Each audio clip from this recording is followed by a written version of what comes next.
Good evening.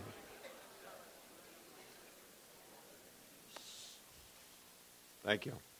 I'm Professor Pat Murphy, and I'd like to welcome you all to the second Burgess Lecture for 2011. And I'd like to have I guess from down here it's more of a shout out to the Burgesses in the back there. It's great to have you with us. Tonight our speaker is Catherine Brown, Senior Vice President for Public Policy Development and Corporate Responsibility at Verizon. Before joining Verizon in 2002, Kathy was a partner at the law firm of Wilmer, Cutler, and Pickering, and a member of the firm's communications electronic commerce practice, and her focus was on legal and regulatory challenges for communication companies. Previously, she's held a number of leadership positions in the corporate and governmental fields, among them being Chief of Staff of the Federal Communications Commission. And Kathy heads up the corporate responsibility area for Verizon, and under her leadership, they've had several awards in recent years. The Groundbreaker Award for Clean Economy and Network Education Fund for their efforts to foster the development of new technologies and business practice that advance the clean economy. Last year, the Maplecroft Climate Innovation Index, which is included in the Dow Jones Sustainability North American Index and Newsweek magazine's Global Green 100 list. And Kathy personally was honored as top 10 women in sustainability recently. And of interest to all of you in this room, Kathy is the proud mother of a 2008 graduate, Kate Brown. And given Verizon's strong commitment to the area of ethics and corporate responsibility, we're very pleased to have her here giving one of the Burgess Lectures, and you can read the title behind me. So please join me in providing Kathy a very warm welcome back to Notre Dame.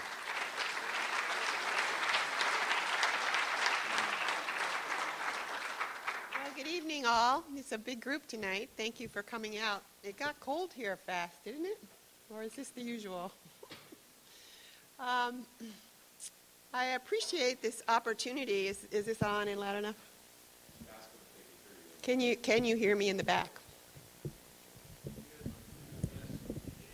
Okay, thank you. Better, thank you. I appreciate this opportunity to speak to this audience, and in my view, an extraordinary audience of the now and future leaders of American industry. I appreciate, Professor Murphy, the dialogue, the important dialogue that you are pursuing here at Notre Dame and through these Burgess Lectures about what I think is an enormously important issue. I think that we are right now, and I'm going to outline this, I hope, in the next little bit. We're right now on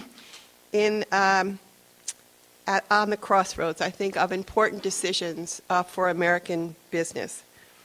We have probably a once-in-a-generation opportunity for business to lead our country in the right direction, and that is toward long-term sustainable growth that will strengthen our people, our communities, and our country.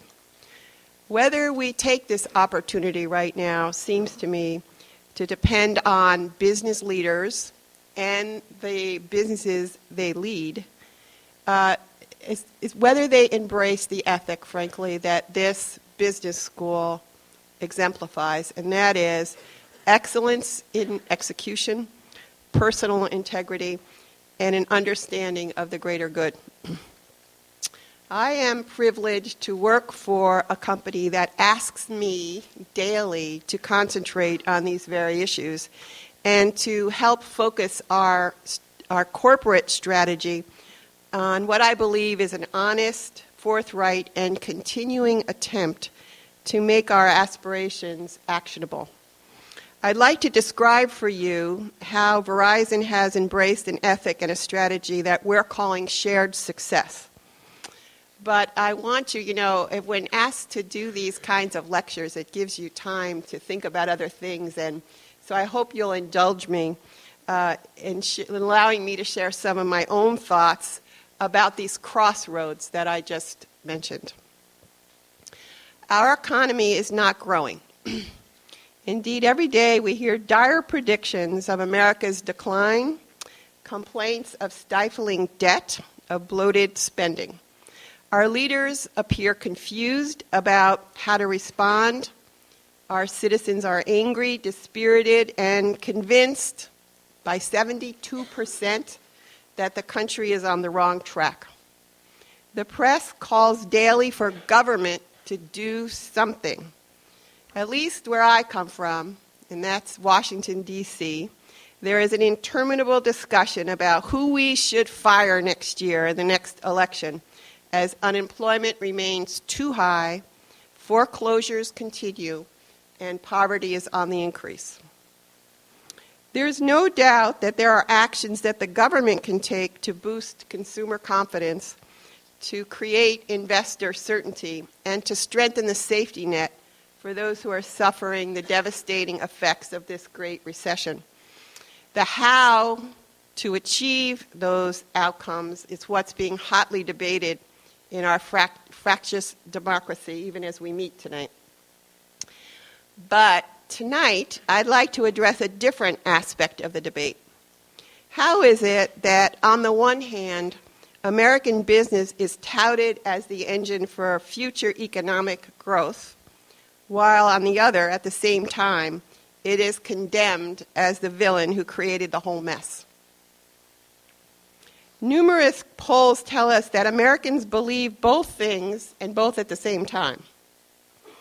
So what do our fellow citizens want? They want business to create jobs for themselves and for their children.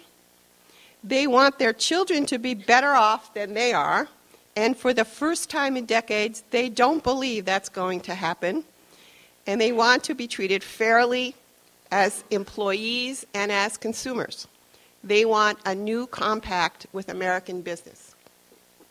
It seems to me then it's a good time, it's a really good time to rethink what is expected of us in business and what would define success.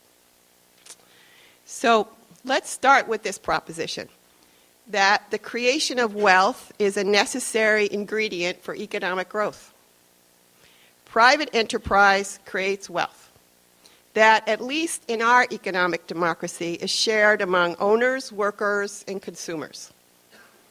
Business creates the conditions for an ever-increasing standard of living for the whole of the society.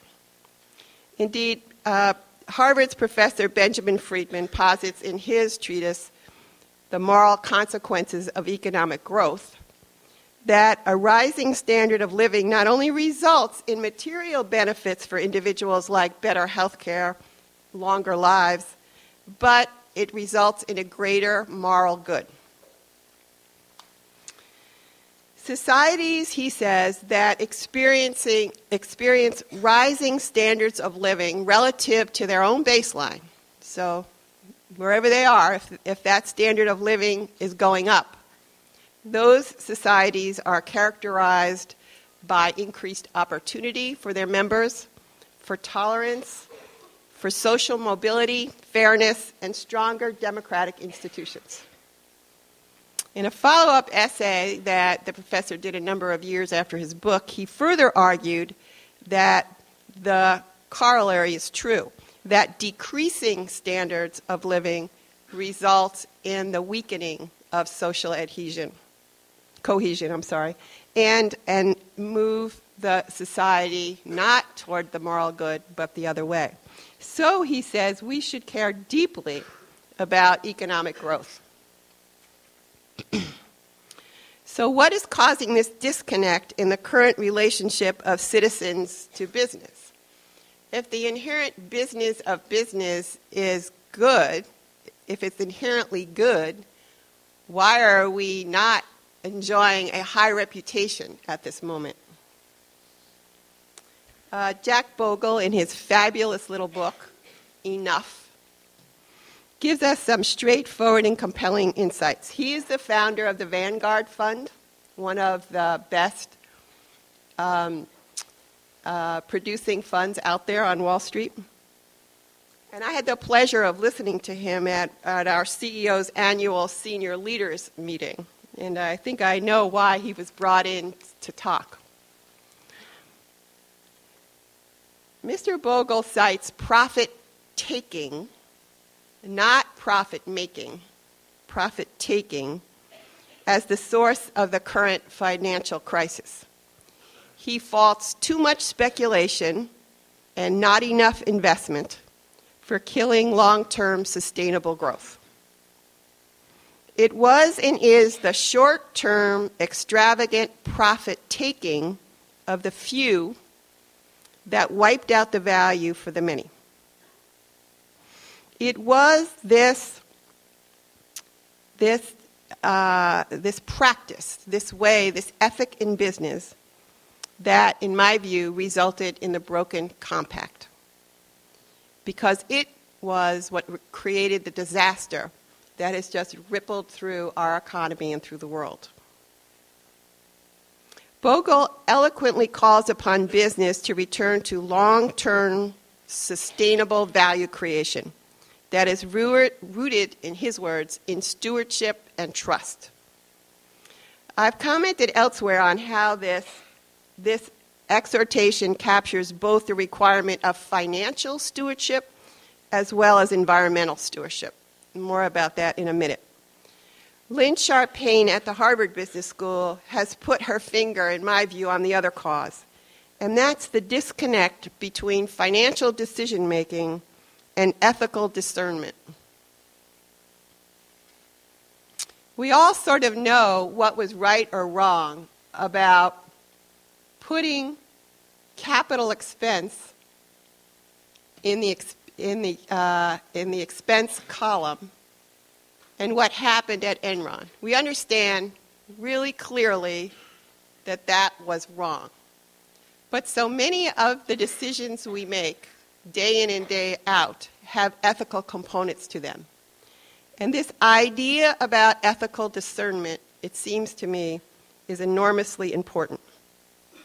Her book, Value Shift, describes quite accurately, in my view, the kinds of value-laden decisions that corporations have to make every day, decisions for which there is no written code to refer. Her discussion of an ethical compass has been very important in our work at Verizon in creating a culture of long-term value creation resting on core values that are actionable. These thinkers, and I know thinkers here at Notre Dame, have taken us to the crossroads. They're pointing a way for a new compact and a new way for business to conduct itself. Michael Porter and Mark Kramer, in their article, Creating Shared Value, lay out an approach that resonates with us at Verizon. They conclude that the key to reinventing capitalism and spurring new growth is a realignment of business interests with the interests of the societies in which business operates. To invest in business models and enterprises that solve the very vexing and real problems that are important to real people, even while pursuing profit. So the notion is that one can actually do two things at once. And the authors are quite leery of do-good programs and business philanthropy that is divorced from the focus of the business. They argue that shareholder value and stakeholder value must be aligned to realize shared value. This approach, we think, grounded on the commitment to strong core values, will restore faith and trust in the power of business. So, about Verizon. Verizon is a large, complex business. We build and operate high-speed wired and wireless networks here in the U.S., and we own and operate what is the internet backbone. We are the connection between this country and 140 others, over which the commerce, the internet traffic, all of that culture travels between and among the nations of the world. Those networks are the platform for the digital revolution that is currently the only engine for growth that's still working in the world. They are the platforms in which so much of the innovation is happening right now. We employ almost 200,000 people, and we've invested over $90 billion in the last 5 years. That is the largest investment of any country in the United States and second only to Exxon in the world. So we believe in long-term value creation. It's what we do. The company has taken quite seriously its culture and what it means to be at Verizon and who we are in the world. It has emblazoned on all of its buildings and in all of its screensavers and in all of its printed communication a statement of our core values: respect, integrity, accountability, performance excellence. Verizon, as it now exists, is only 10 years old.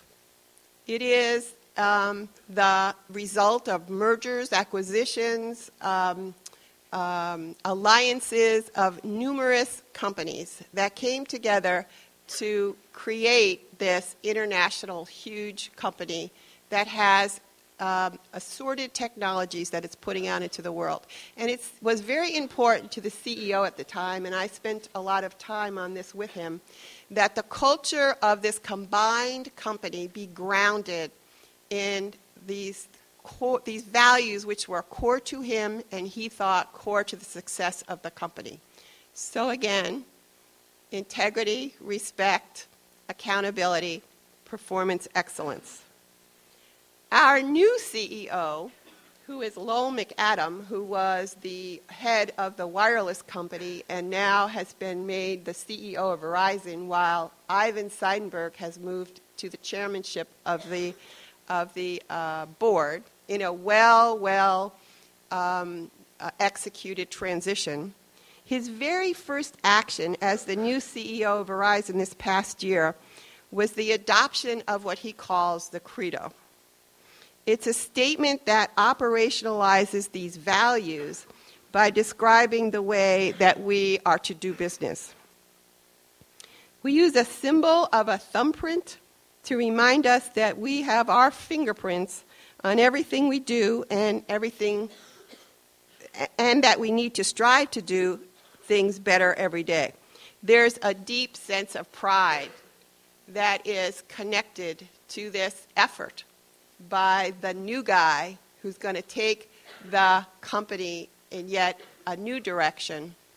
There's a deep sense of pride that it starts with this belief that we're here to do more than just put in a day's work. So it's a little like this place.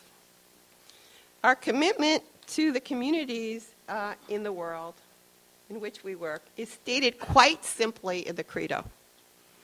We are good corporate citizens, and we share our success with the community to make our world better every day. I was hoping it went up there, yeah. Better than it was yesterday. It's one simple sentence which follows the declaration that we are an ethical company that lives by our values.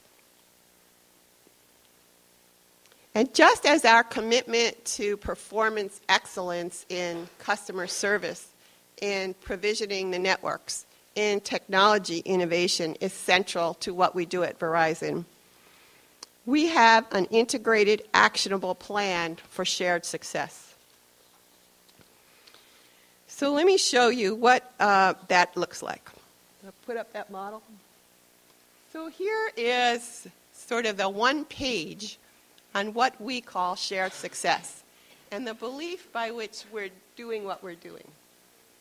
We are saying that as we reinvent ourselves around mobility, broadband, and global connectivity, our investment does what?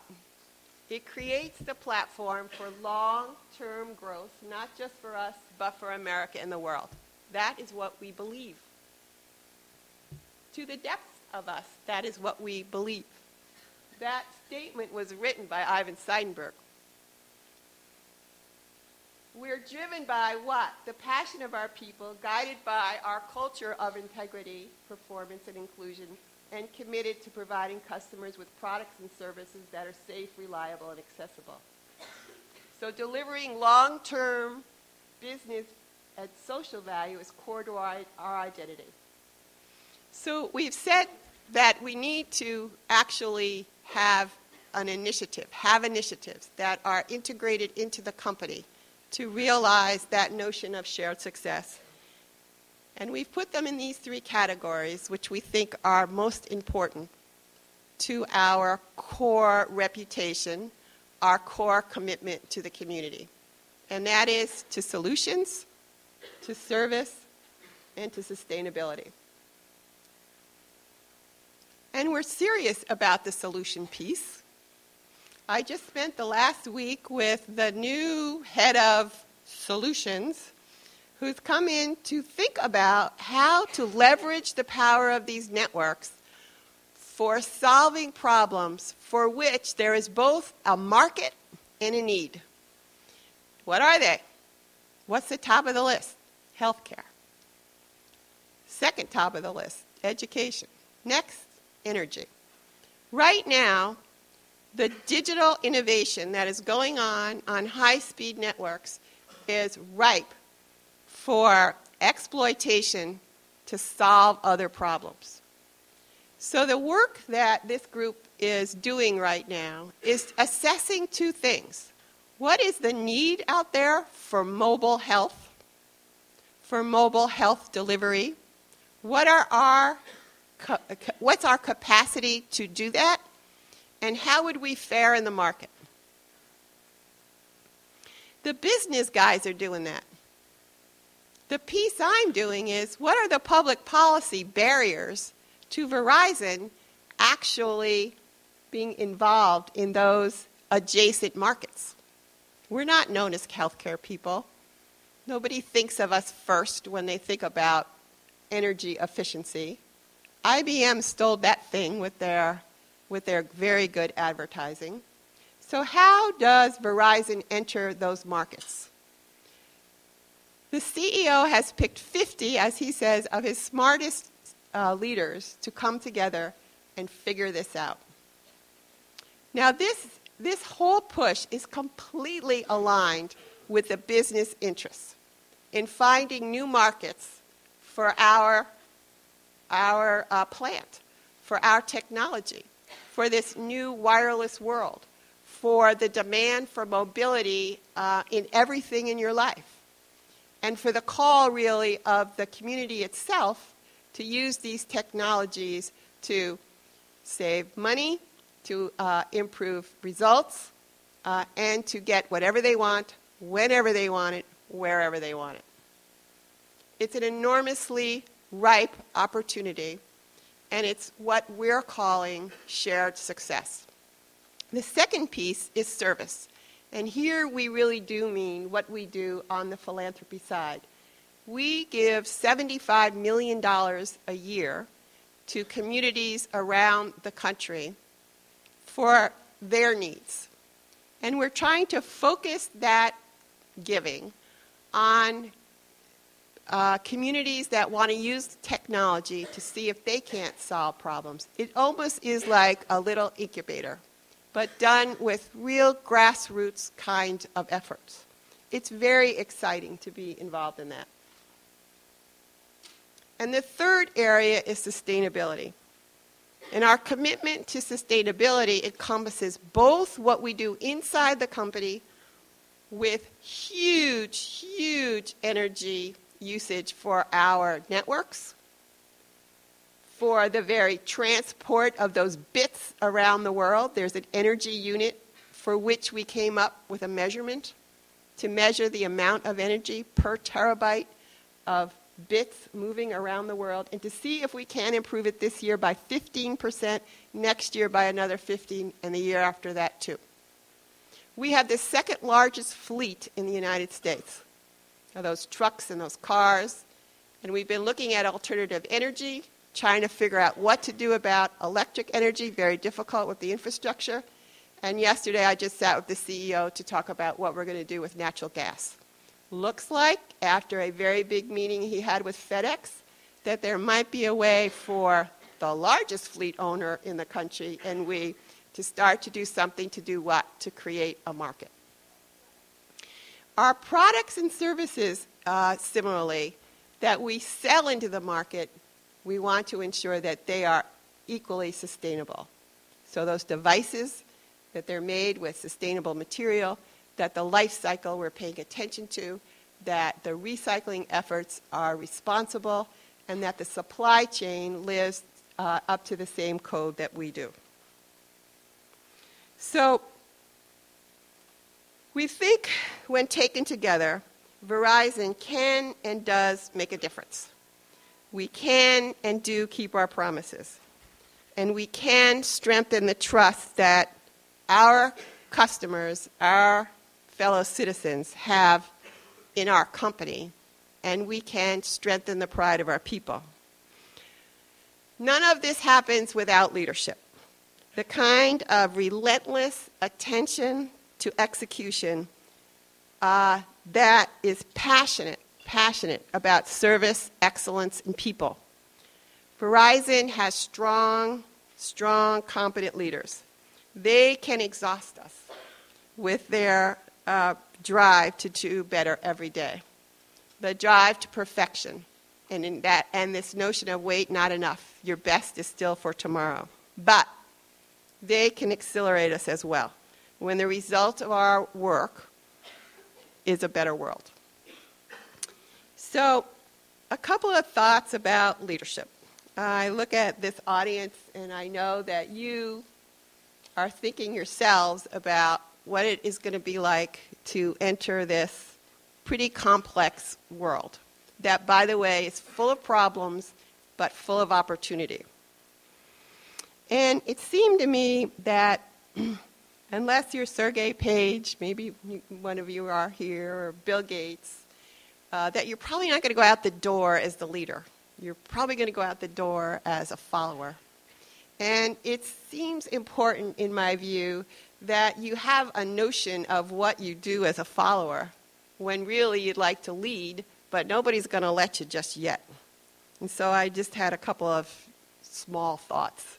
First, don't go to a company that you don't agree with their ethics. So I suggest you take a hard look at that before you even take the job. And we were just talking at dinner. Everyone now tells you they're green, by the way. And everyone now tells you that they're responsible and that they have a corporate responsibility officer. Go read the reports just like you would read a financial report.